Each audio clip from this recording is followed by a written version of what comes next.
Tonight we report on a person of interest in the Halloween murder in Moses Lake and how Ephrata High School students honored local veterans. What's going on in sports, Bob?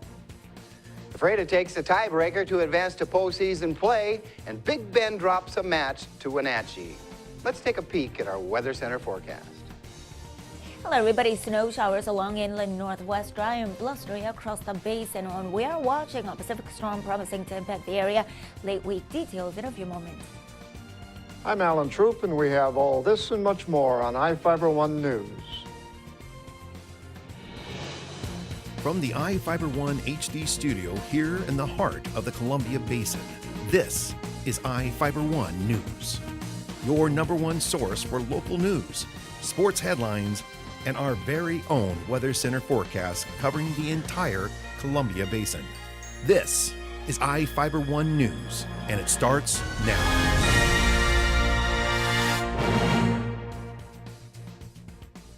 Luis Suarez Galvan is being sought as a person of interest in the murder of Jose Pichardo on Halloween in Moses Lake.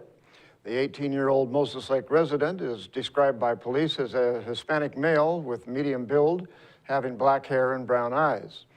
On Friday night, the Moses Lake Regional Tactical Response Team served a search warrant on a home in the 4300 block of Roberts Place Northeast as part of the investigation.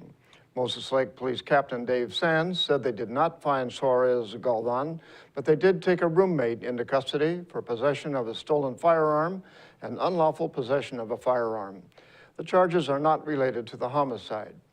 Pichardo was shot and killed while driving a 1984 Oldsmobile Cutlass east on Valley Road on October 31st. His car crashed into a home at the intersection of Valley Road and Paxson Drive. Witnesses told police the murderer fired from another car next to Pichardo. No further information was released by the police. The Second Harvest Mobile Food Bank stopped in Ephrata Friday, helping hundreds of people in need. Reporter Jeff Chu has that story. A mobile food bank helped 380 people and their families Friday in Ephrata.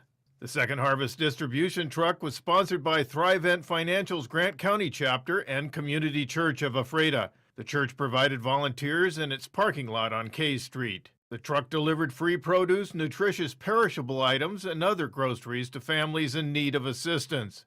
Sally Gundry, Executive Director of Family Services of Grant County, explained how the mobile food bank came to Ephrata.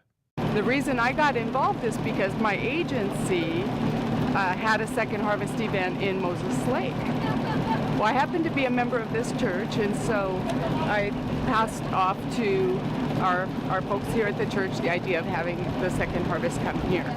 Gundry said it's possible that the truck could again return to Ephrata. I suspect maybe something could happen either through our church or through some community efforts. I'm Jeff Chu for iFIBER 1 News. A fire damaged several cars in the interior of ProTouch Auto Detailing late last week in Moses Lake.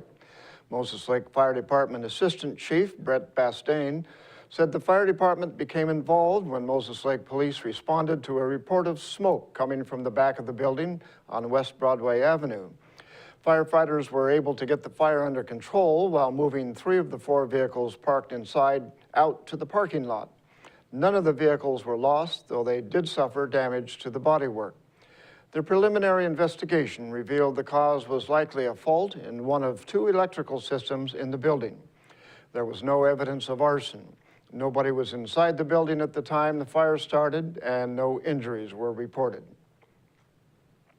A Spokane Valley woman was injured after reportedly falling asleep at the wheel while driving on Interstate 90 near George. Amanda Colwell, a 23-year-old woman, was driving a 2001 Chrysler PT Cruiser Thursday night west on I-90 when she drove off the road to the right, overcorrected, and then drove off the road to the left. She reportedly overcorrected again and drove off the road to the right, causing the car to roll sideways and come to rest on the shoulder. According to the Washington State Patrol, Colwell was taken to Quincy Valley Medical Center for minor injuries. The State Patrol determined Colwell allegedly fell asleep, and she was cited for negligent driving in the 2nd degree. And now we take a look at people being sought by law enforcement. This is Sheriff Tom Jones with the Grant County Sheriff's Office. Each of the people you see here have a warrant for their arrest. If you see any of these people, we ask you do not attempt to detain or apprehend them, but call us at 509-762-1160 or send us an email at crimetips@co.grant.wa.us. If the person is presenting a danger, call 911. With your help, we can bring these people to justice and make our community safer. And we'll be right back after this.